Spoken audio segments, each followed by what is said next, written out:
examination of witnesses cannot be done on that day, and adjournment is also causes any inconvenience, it can adjourn to the next date or any public holiday dates also, and then complete the work. There are Appendix 3, Part 2, Volume 2, with variations as circumstances may require. You can use those forums. If you look at the forums in the appendix, there are several forums. Those forums you can make use as and when necessary by making necessary variations as circumstances may require. Some judges, they say the form should be as it is. You can't change. You can explain to the court, Your Honor, in section rule 5, it is mentioned that I can make variations of the forms and then submit to the court as per the needs of me. Where from you get that information? That is in section rule 5. Rule 6. What do you mean by reckoning of a prescribed day? How you reckon a prescribed day? Suppose in some rules it is mentioned that it prescribes a particular day to be done, a particular act. For this it says, in all cases in which any particular number of days not expressed to be clear days is prescribed by these rules, the same shall be reckoned exclusively of the first day and inclusively of the last day, unless the last day falls on Sunday or other day on which the office of the court is closed, in which case the time shall be reckoned exclusively of that day also and of any other following days or days during which the office may continue to be closed. This is like this. Suppose while reckoning the days or counting the days, if 30 days is the time given, first day, irrespective of whether it is a holiday or not, the first day is counted. First day is counted. If the last day for any reason is closed, 30 days is going to be completed today. Today the court is closed. Then the next working day is the date which you can say the last day of 30 days. Suppose the court closes for 10 days. So the last day will be treated as the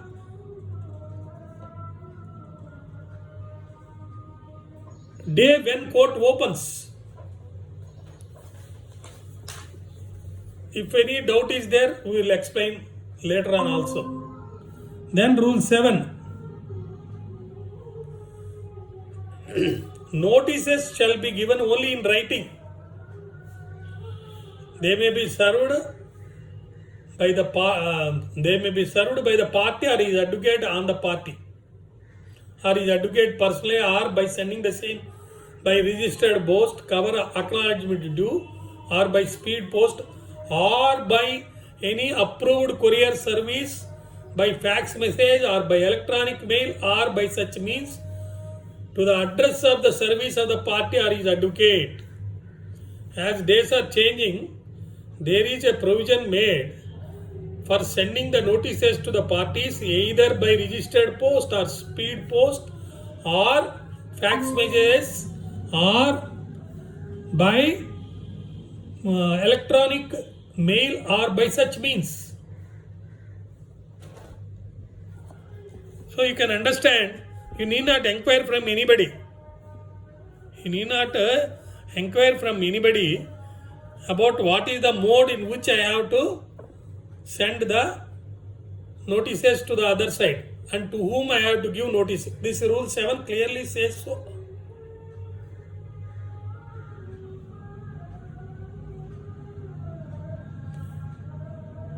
The presiding officer, That is, the judge can hand over the summons or notices duly prepared and signed by the authorized officer to the petitioner or his advocate for the service on the other parties. So generally, notices are sent by the court, and you have to pay necessary fees and everything by collecting from the party.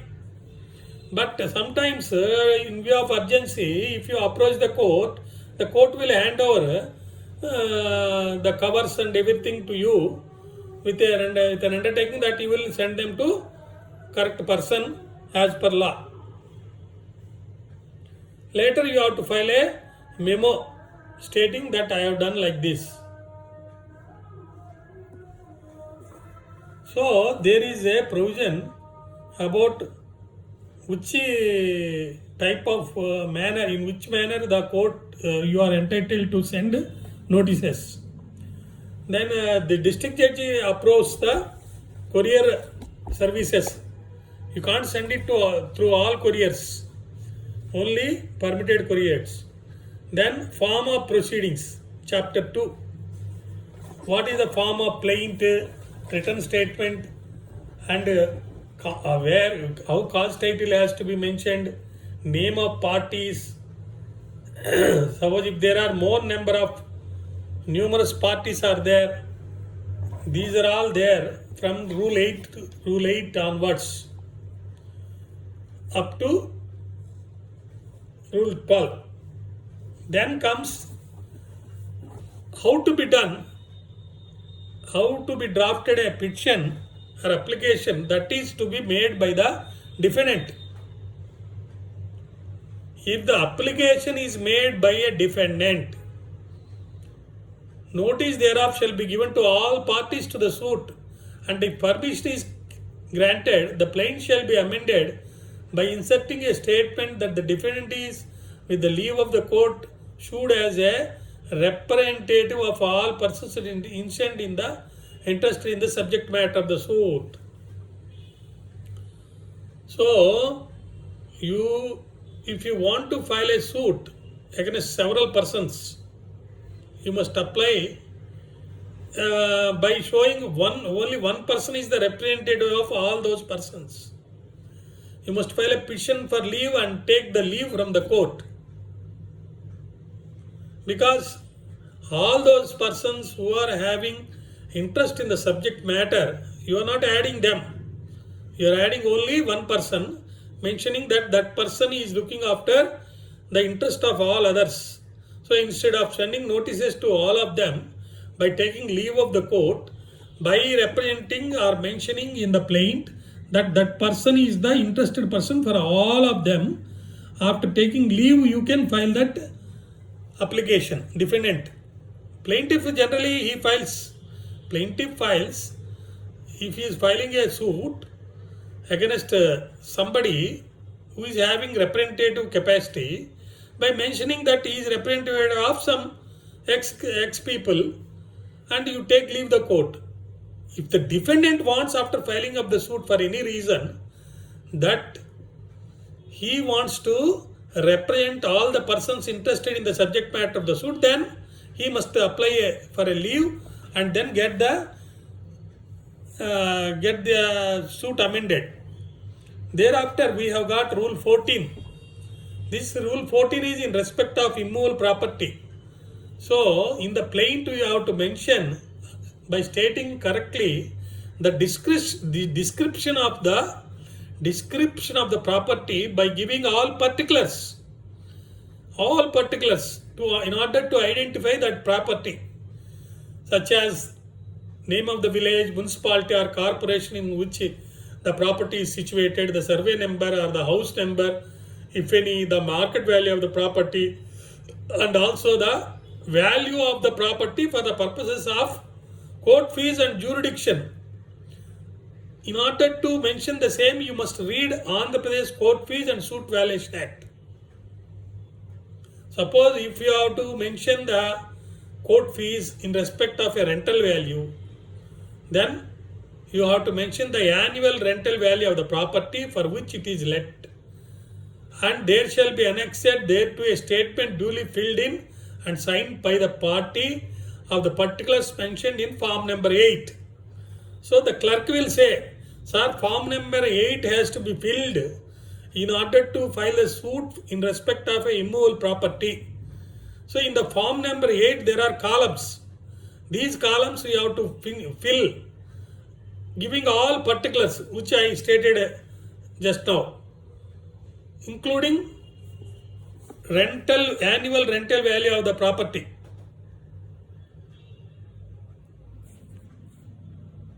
So the court, for any reason, if you don't fully mention all those particulars also, court receives it, but it will not admit. It will say you furnish the rest of the particulars, then only I will accept it. So you have to fill all details in the form number 8 when you are filing a suit in respect of immovable property. I explained to you what are the details that have to be mentioned in that form 8.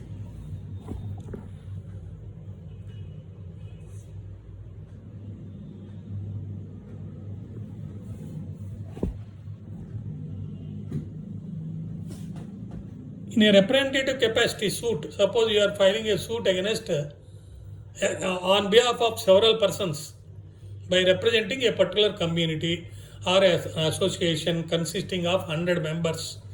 Instead of joining all of them, you can say in the plaint that you have to file a separate petition seeking for leave as per Rule 15, and then mention in the plaint, I am filing this petition on behalf of all of them, leave may be granted. Thereafter, Rule 16, it is you have to mention a list of documents in form number 7. List of documents mentioning all the details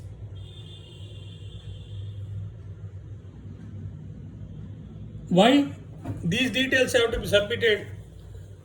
For the simple reason, after finally the suit is disposed of, or during the meanwhile also, in order to pass necessary orders for returning or for making anybody to pay money, stamp duty or anything, this list of documents containing who has filed it and what are the contents of those documents, whether it is a summoned document or it is a produced document or witness has brought, all those things.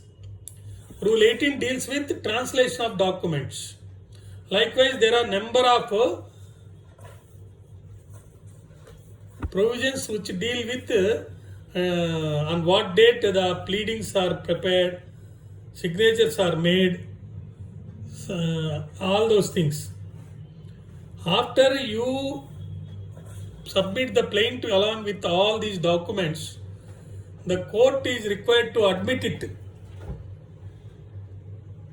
For that, CMO is there. He will look into it whether it can be admitted or not.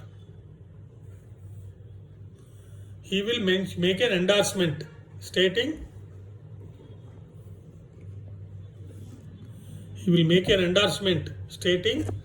that examined, it may be registered.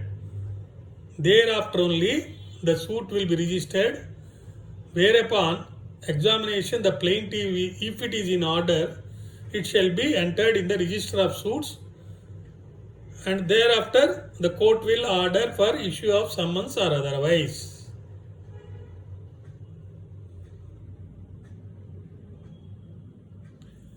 You are not entitled to send any documents or proceedings not to be sent by post or telegraph.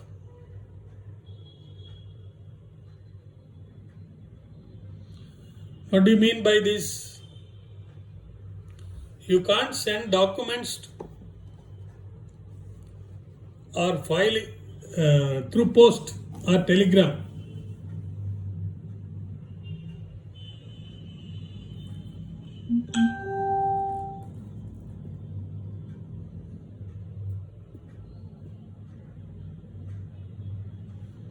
One more important thing. You filed a suit. Defendant also filed a suit. you have not received any notice in that suit, then how the court will come to know that this suit is connected with the other suit? For this, as per Rule 25, a memo has to be filed by any one of you, either plaintiff or defendant, mentioning that this suit is connected to so and so suit. Rule 26 says, the party shall sign at the foot of the pleading, and any one of them shall also sign at the end of each of the other pages.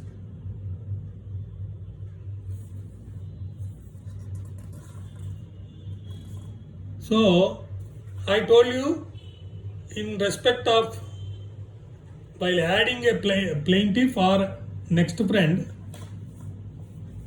if you file any application, then that person must appear in person, and with his consent he to be added, and the judge shall record it as if he is added. Then there is a provision regarding amendment of pleadings. This is very, very important. Rule 28. An application for amendment made under 1 Rule, Order 1 Rule 103, Order 6 Rule 17, Order 22 of the Court shall contain a prayer for all consequential amendments. Suppose whenever there is an amendment, in consequence of that amendment, if there are any other amendments, you must clearly mention in the petition prayer itself, sir, this is the amendment which I want. And in consequence of that amendment, some more amendments I have to require to make. So these are the consequential amendments. You must both mention clearly amendments and consequential amendments. If you fail to mention in that petition, later on you cannot claim that consequential amendment, another petition I will file and all that. So both you have to mention. If it is not in accordance with law or rules, the court will reject it, provided that verbal corrections may at any time be made in pleadings with the permission of the court. Verbal corrections means small corrections which you can just by taking permission from the court, you can correct it. For that you need not file any petition. Even after numbering of the plaint also, some small corrections, verbal, we call them as verbal corrections, you can make them by taking permission from the court orally. Thereafter, legal representatives on record. When a party dies, you must mention a note to that effect in the plaint against that party, and necessary consequential amendments you must make. Otherwise, how will we know? So, death of a person and also date of death you can mention by making an amendment in the plaint. The court will understand, or even other side, about the death of that party. Thereafter, with the permission of the court, after the necessary petition filed is allowed, you must carry out the amendments and write the names of the legal representative of that dead person. Chapter 3, it says about wakalat. Form number 12 is there. The wakalat must be in form number 12. Whenever you get a doubt, suppose if a person comes, sir, I am selling these wakalats already prepared, you can purchase from me. You have to see whether that wakalat is in accordance with form number 12 or not. Sometimes he gives for lesser amount also. Reason is he got it printed incorrectly. For that reason he gives for less amount. Heading is Wakalat, but when you see the contents, by mistake he has printed it something else. So before purchasing Wakalats also, forms of Wakalats, you have to see whether it is in accordance with form number 12 or not. So thereafter,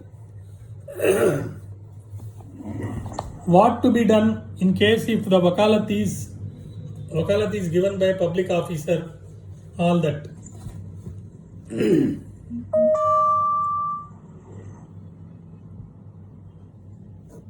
Rule 32 deals with regarding permission for agent to appear.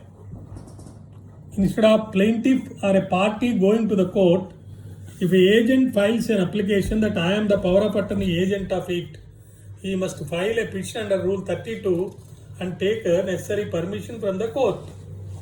And thereafter, he must mention about what is his capacity and why he has filed it in such way.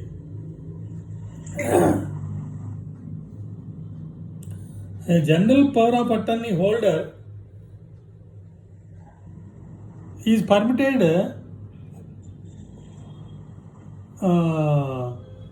to come on record to conduct the case, but not entitled to give evidence on behalf of the party. It is the party who has to give evidence. He is not a substitute.